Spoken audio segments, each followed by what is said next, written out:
So every year, we've done at St. Marcus this kind of congregation celebration thing for our anniversary.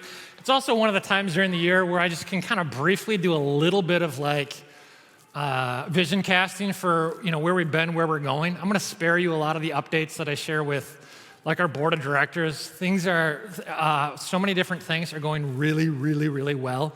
And I don't feel the need to necessarily get into the specifics of that, but we're very, very blessed right now. What I do want to spend a little time on here is this thing that's we've been working on for actually, a long time, years in some respects. I call it St. Marcus' Journey of Discipleship. So here's where this came from, just a little bit of background. For years in my head, I've thought through this concept of if I am a shepherd of a flock, how do I evaluate the health of the flock? It seems like faith seems a little bit like this sort of nebulous, abstract, esoteric thing sometimes. And, I can't look into anybody's heart to evaluate how they're doing. And I don't think God actually asked me to do that. And then it hit me that, in the Sermon on the Mount, Jesus says, by their fruit, twice in a row. And he says, by their fruit, you will know them.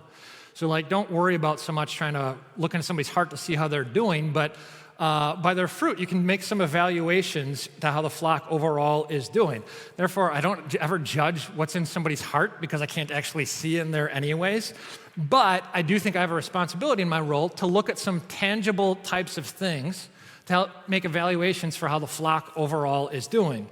So that was one thing. Another thing that I've always kind of been a little disappointed with in the Christian church is the fact that I haven't always seen a very clear pathway to discipleship.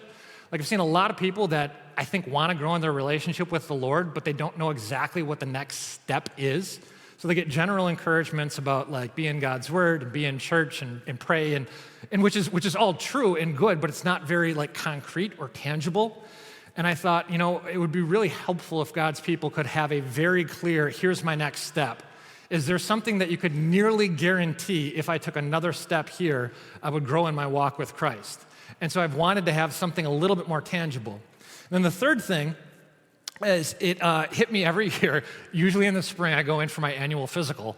And it's okay, wow, strange right turn in our journey of discipleship. But yeah, my physical is what's interesting to me is the doctor and nurse can do a couple quick snapshot things to tell me 95% overall where's my health. And so you've probably heard of vital signs before.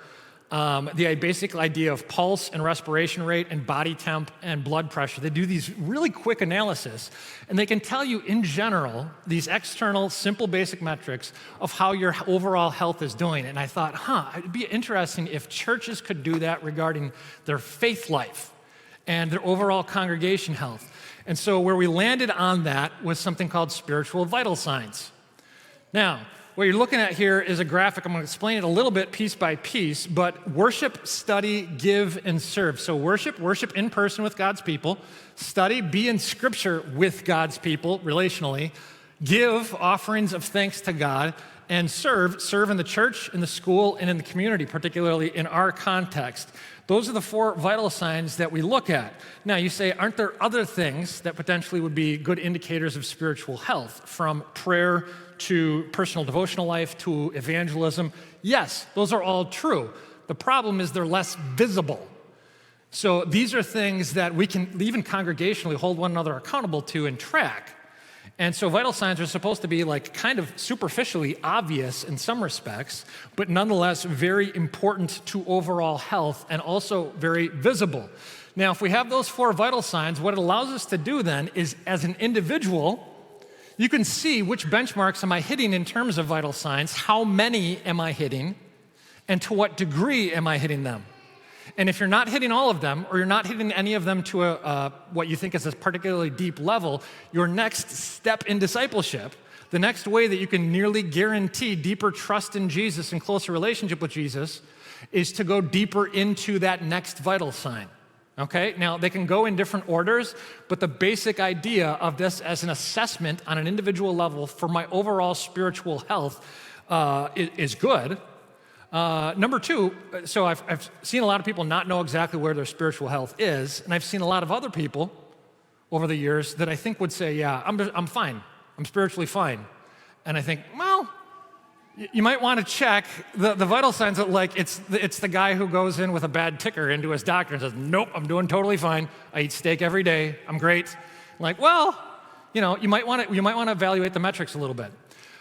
So what you see is at the beginning of Christian faith, obviously we have this the sacramental concept. You move in discipleship according to vital signs, and what this allows us to do congregationally then is when I can do an assessment of how many people are hitting how many vital signs, the next person that serves as a pool of candidates for leadership to lead ministries are naturally people who are hitting more vital signs. Those would probably be your next obvious candidates of who should be discipling other people and leading ministries along the way. Now, what that then means, here's the summary. As we are renewed by the grace of Jesus, he calls us to a new life of following him called discipleship. At St. Marcus, we focus on 4 spiritual habits that we call vital signs that help us grow in healthy ways along our journey of discipleship. As we add vital signs to our lifestyle, we grow in our ability to lead and disciple others. As we grow, we strive to walk alongside people with loving compassion through a radical witness, which is a huge phrase for us that you'll hear more and more. I already have my State of the Union talk for next year laid out based on radical witness, but you'll hear it more and more. That continually points to our dependence on Jesus. You put it all together, and this is what it looks like. And tonight, in our presentation, when we go into the meal, our member engagement lead, Kate Krieger, is going to walk you through this toolkit that we have prepared. It looks fantastic. It's going to work fantastic, and it's going to give you some obvious steps of where do I take my next step? Okay, I should grow in serving. What does that look like here? And it's going to give you some low-hanging fruit and some ways to do that in every one of these steps. We're going to do the same thing we did in last year regarding a discipleship pledge that we anonymously hand in over the course of the next month or so. And I'm not going to take the time to walk you through all of that right now because Kate's going to walk you through that once we get into the gym and sit down and start eating. But for right now, I just want you to understand that this is going to be something you can continue to hear moving forward. We're going to do a worship series on this when we get to May. We can get a little deeper into what each of these vital signs actually is. And I want to close my little speech here tonight by putting some flesh on these concepts by sharing a video with you. Life is busy. Creating any healthy habit can be difficult. Our spiritual lives are no exception. Jesus has called us to embark on a journey of discipleship, a life of following him while being renewed by his grace. As we follow him, we grow in spiritual health.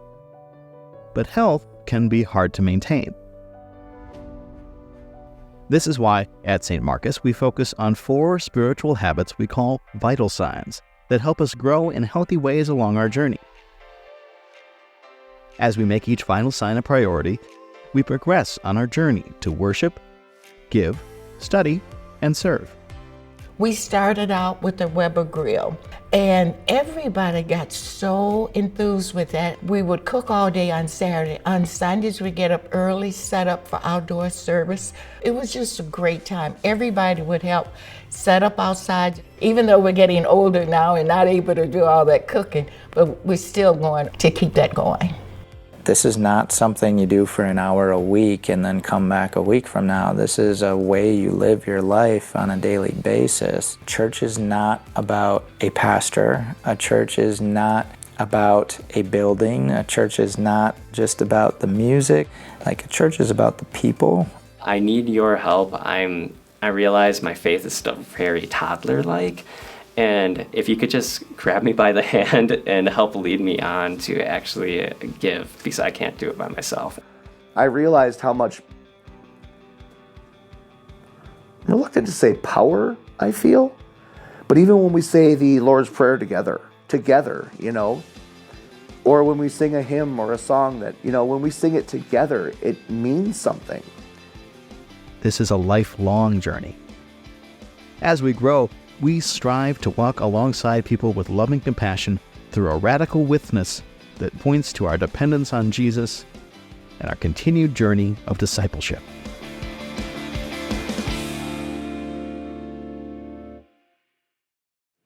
And at this time, I would like to invite up our Executive Director, Cole Knippel. Thank you, James. Don't worry, I'm going to be super brief this year. We wanted to focus on the journey of discipleship, and I don't want the musicians to have to continue to stand here too much longer. I did want to just tee up a little bit of the 150 planning that's happening so that you all, we're going to be knee-deep in the 150 at this time next year, and so I just wanted to let you know there's a couple of things happening relative to that and frame that out a little bit. One is that we're working with Pastor Jeske to really lean into celebration of our past and finding creative and great ways to do that, and celebrating the 150 years of ministry that's happened here in this neighborhood and in this place, which is going to be awesome. And then we're also framing out, and we're at the start of planning a comprehensive campaign that's going to be around the 150th. We're going to be finishing the Harambe construction, and we, God willing, we hope to finish the campaign around raising those funds over the next 8 months or so. And then we want to frame out the future and what celebrating 150th will look like as we look to the future of our ministry. And it's mainly going to be focused on going deep with our current 3 campuses and building some sustainability around those, focusing on pipelines of human talent and people and growing some sustainability there. And then also looking to go deep with our family ministries and early childhood and really leaning into the families that we currently serve across the 3 campuses and the families that we serve in this congregation. So we're excited about that, and those plans will be coming out over the course of the next few months and as we get to the end of this calendar year. So we're very excited about that. The one thing I'll say in closing is that, last Saturday I spoke to the Center for Urban Teaching candidates, those people who are studying to become urban teachers. And I talked about the fact that Satan actually uses some similar patterns. Like, I've been doing this for 30 years in some variety, in one role or another, and I've kind of noticed that he goes at people that are engaged in urban ministry in certain ways. So for a lot of young teachers, it's doubt, discouragement. I'm not going to talk about those right now. Third one that I talk about is discord and disunity among God's people. So he tries to get people to get upset with each other. Beautiful thing about this place is we have people who've been around here forever. We have people who are 20-somethings who are brand new. And because of James's leadership and the historic leadership we've had, these groups mesh together really, really well. I want you to know how attentive we are to that and the fact that we really lean into making sure that we're walking forward in unity. The second piece of that is, the dark cultural forces that are at work that want to get us to really dislike each other, especially across racial lines. That's something that we're going to be talking more and more about as we look at the future, to say, how can we actually shine even brighter in those areas in terms of bridging with school families, church families of school families, white families of black families, and figure out how to become much more integrated than we already are. And so we're excited about that because we believe that we can really be a beacon and show the world who God's people are. And so we're excited about those things and look forward to more and more conversations about that. So thankful to be serving with you, serving with James and the leaders here. With that, I'm going to pass it on to Ben Hanneman, the president. Thank you very much, Cole and Pastor Hein, for your thoughtful words and your excellent leadership. I'm Ben Hanneman. I'm the president of the congregation, and I'm excited to be here. And I want to thank all of you for joining this service and obviously celebrating 149 years as a congregation together. Clearly, heading into 150 years puts into big perspective the abundant blessings that God has heaped on this congregation. What a thanks to God as we continue to strive in our mission to connect people to Jesus and to others in joyful love and service. The reality is we're a multi-generational family. And I want to thank all of you brothers and sisters for everything you do, working together through this journey of discipleship as we reach out to others in service.